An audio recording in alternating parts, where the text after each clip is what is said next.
is the Prime Minister, Dr. the Right Honorable Keith Mitchell. But before we continue, I would like to say thanks to all broadcast institutions who have joined us on this very important occasion, looking back at the 2 years since the Keith Mitchell administration regained office after the February 19 general elections. And just to remind you again, I think it is worth doing so, that today is actually the second anniversary since the new cabinet was formed, since the new cabinet was sworn in. I am your host, and again, for those of you now joining us, pleasant morning. It's Grenada, Carriacou, and Petite Martinique. A fair morning indeed. For those of you who are joining us in the diaspora, well, we welcome you and we appreciate all your efforts, right? So, listening, the Prime Minister of Grenada, Carriacou, and Petite Martinique with us this morning. Before we took the break, we've been looking at youth. And I know that you're very exuberant when it comes to youth. And the Imani program, it was a program in your administration previously, and now it's styled or dubbed the new Imani program. What is it about the program that you are so excited about? I think there are several aspects of the program I think that people may not have been aware of sufficiently. It is not just about occupying the young people's time. It's about, one, giving them an opportunity clearly to feel a sense of hope. Two, to examine their own self-worth, because they are in fact a pre-training period where they look at self-development and all sorts of basic areas that are necessary for any successful human being. Then, of course, you have the job component where they receive serious training.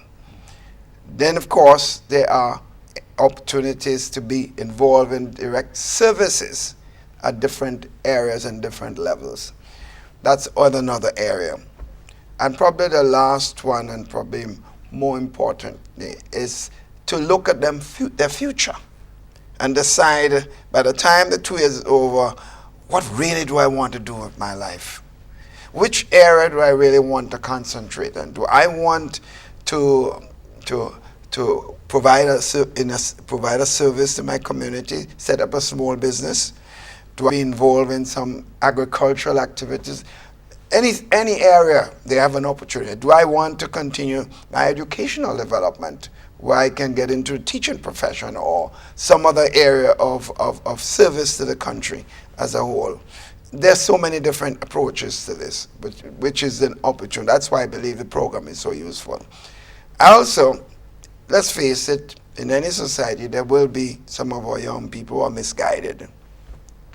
The program also gives opportunity to those who may have faltered along the lines in the youthful period, and gives them an opportunity to examine some of the weak areas that they faltered in and to correct them with the support system that we have. So there are counseling support, there are other self-analysis support in the system by trained personnel. So I think there's a wide range of services provided by the Imani program that I believe is absolutely useful. And the Minister of Youth, as you and I know, has dedicated her life to the development of young people. The minister, when you say I have a passion, I think my passion could never be compared to what I've seen from the minister. You can see she threw her entire self into the program in every respect. And sometimes I have to caution her that you need to leave some quality time for yourself and your family, because she seemed to give 90% of her time to the job. So I think with that combination, a support system and staff that is helpful, a minister whose leadership is well respected in that area, and the young people who really want to see a better future for themselves, a combination of this, and a government clearly who is not afraid to invest heavily despite the limited resources available to the country. We have taken the decision that we cannot say we do not have money when we are talking about the future of our children and our country. We have the money to do it. there's a situation which emanated some time ago, and that is always open for criticism, especially when it relates to what is happening on the ground. And you may probably have heard the comments that Dr. Mitchell hasn't done anything for 13 years, and what did he do for 13 years? And sometimes you hear the comments and you're wondering why is that happening. And I noticed that the other day there was this thing with the vendors and the market, and the market in St. George's being reopened, the one in Grenville being reopened, and the vendors there looking to. There's something about being able to resort to change, especially in situations like that kind of development taking place. Well, I want to respond to the question that in 13 years we haven't done anything. If one holds that view, and it's not just mouthing off rhetoric, but genuinely believe what he's saying, he or she is saying, in effect what they're saying, something is wrong with the Grenadian population.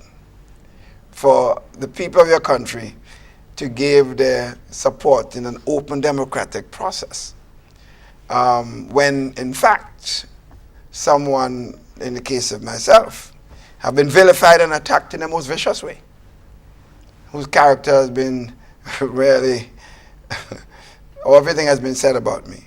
For the people to have endorsed my leadership and that of my party's leadership in the country for so long and have done nothing, that's an indictment not on me, certainly it's on the people of the country. And I have faith in the people of the country, unlike some people who believe they have faith in themselves. And what the people believe is not important, it's what I believe. Some people in Grenada are like that, They believe they know best, what is best for the people. And that's why when the people come out with their decision, they can't accept it because they believe in themselves so much. I personally believe in the people. And whenever they say to me that they don't like what I'm doing, I'm the first one ready to accept it. In 2008, they said to me, rest, and I accepted the decision. Some of my own supporters did not, and I said to them, the people made a decision, that is their right. I had to now reevaluate what was responsible for that loss, correct the fundamental mistakes of perception, and then move forward. Now, as we talk about the problem in the vending, clearly we're building a society for future successes for all our children and grandchildren and our country as a whole. I am one who understands the vendors and their plight, because my grandmother was a fish vendor. My mother sold provisions in the market to take care of us. My mother used to send us to the country to pick sauce up wherever we can get, to send it down to Trinidad to be able to get a few dollars up from friends when the sauce up is sold in Trinidad. So I understand the need for the vendors to have some livelihood. But at the same time, we must also understand the vendors are not the only one that live in the country. And therefore, the other people have to do their business also, and they need the opportunity to do so. So what we're saying, we need some order. We need to provide the best atmosphere for the vendors to make a livelihood, some livelihood. At the same time, we must have a situation where our streets cannot be crowded to the point that an old lady comes to town or comes to one of the cities in the country and they can't find on the sidewalk. I have seen the blind attempting to walk on the sidewalks, and I said, no, that cannot be a normal society for us to allow this. There are people who invest in their businesses and have their side of the doors clogged with personnel, with people unable to get into their business. That can't be allowed. So while I attempt to make a livelihood, I must also understand other people's right to live in a proper atmosphere in the country as a whole. So we have to balance this, and I can't just move be seen as favoring any one sector of the society, while I understand the plight and I have a special passion for the man that is underprivileged and of clearly in a difficult shape. And that's why we decided that we must have a good market. And that's why we invested heavily in the market in Grenville. And had the previous government not played dirty politics or hate with the program of our government, when we left office in 2008, we would have had a very good market and bus facility in St. Andrews and abattoir there for a long time. But they canceled the project, and the famous leader in that political organization said that he was not an engineer, but somehow he said the drawings were wrong. He played himself as an engineer. And they canceled the project. And we had to resupply application, reapply again to CDB. So it took 2 years before we lost 2 years. And that's where we are today. Similarly, the program in St. George's, we expect to continue to push forward, having the best facilities for our vendors. It's because of resources, we are not where we should be at this particular time, but that's where we're heading. Meanwhile, we're asking our people for patient standing in the process while we continue to do what we can to improve their lot and to give them opportunity to earn a proper livelihood in the country as a whole. That brings me to the point of being able to accommodate people as it relates to housing. And when we look back at the market projects and the support that was given by friendly governments, we're talking about Venezuela, we're talking about China, and the establishment, re-establishment of diplomatic relations with China. Housing facilities, I noticed that there's a lot of headway on that basis. Where are we going next? Well, as I've said to my colleagues, and I think everyone understands this, we have a lot of challenges in the country. But I placed the two top issues that confronts our people. And all of us as parliamentary representatives, when we go to our offices, and the days we have, some of us have 2 days in which we be at offices in our constituencies, meeting with our people. The two of the most pressing problems that every single representative has mentioned to me, as indicated by the people coming to see them in their constituencies, is number one, unemployment, number two, housing. So clearly, while we take all the steps necessary to improve the employment situation, as I've mentioned, a number of things that we are doing, we have to deal with the question of housing as a serious priority. So one, the increase in the resources in the house repair program that will help to deal with a certain level of support in the country for the housing stocks. But there's also a component for a soft loan scheme as announced in the budget. Very soon that will get up and running, which gives people who are working an opportunity to borrow money at a cheaper rate than the banks would allow, with, of course, the ability that they have to repay a good portion of that loan. So that's another program, and there's increased provision in the budget for this. But then also the Chinese government and the thousands of houses that they have promised, we have now moved into the next phase, where we get in the lands and the people are down looking at the sites and assessing them for further housing stocks for the country. You're talking for the hundreds of homes that was ones similar to the ones that were distributed recently would also be there, and next year more of that on stream. But we're not stopping there. There are private sector people who are now discussing with the government for a major project of private sector and government working together and further development of the housing stock in the country. So we have almost a four-prong approach to attempting to solve the problems in the country. Some program will be beneficial for one group based on their level of income and the status in the society. Another program will be better for another group. It has to be assessed, and the Ministry of Housing, led by our sister Delma Thomas, is working feverishly in that area. So we recognize that from as parliamentarians, generally speaking, and as a government as a whole, that we must do something special about this housing stock in the country. Getting back to that education thing, what came to my mind a short while ago is that you seem to be vindicated as it relates to the UE project in Hope. There was a pronouncement made the other day as it relates to the government stalling the project or cancel the project. I have always supported the initiative in government and in opposition. The only criticism I had about that project is what I consider to be some trading. And I've talked about it, and people know exactly what I'm talking about.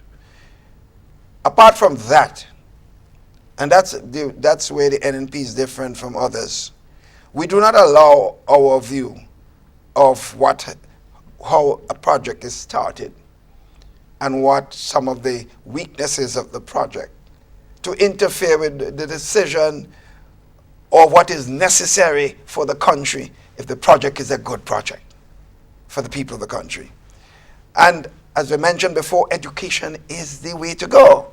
So we have St. George's University, so if we can get the University of the West Indies to establish a campus here, I believe all of us involved in government should be proud.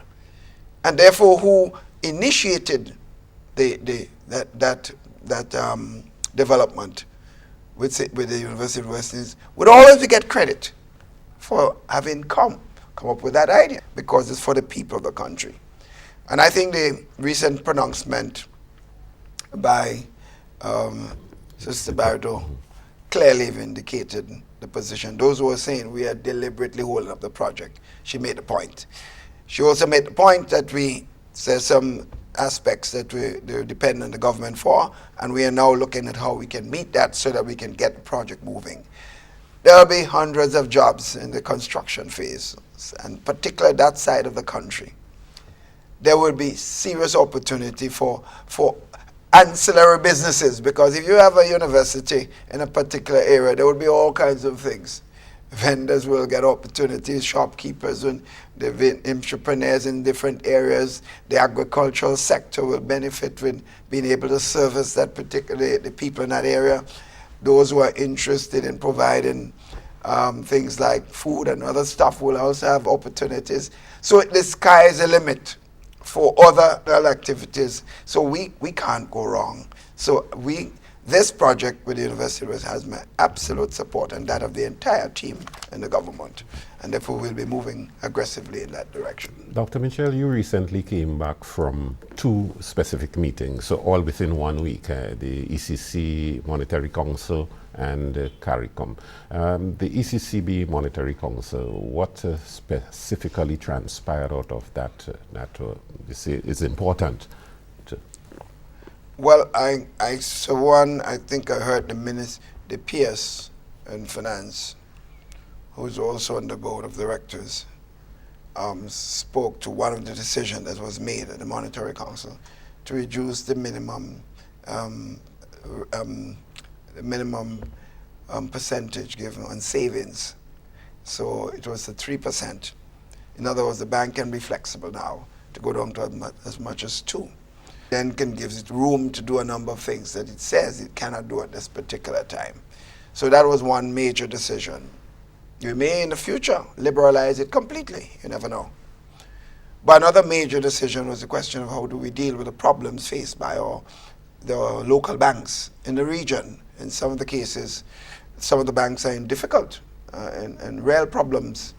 And the ECCB, who has to be responsible for managing the affairs of a banking system in the region, has in fact informed us of some of the problems that we must deal with.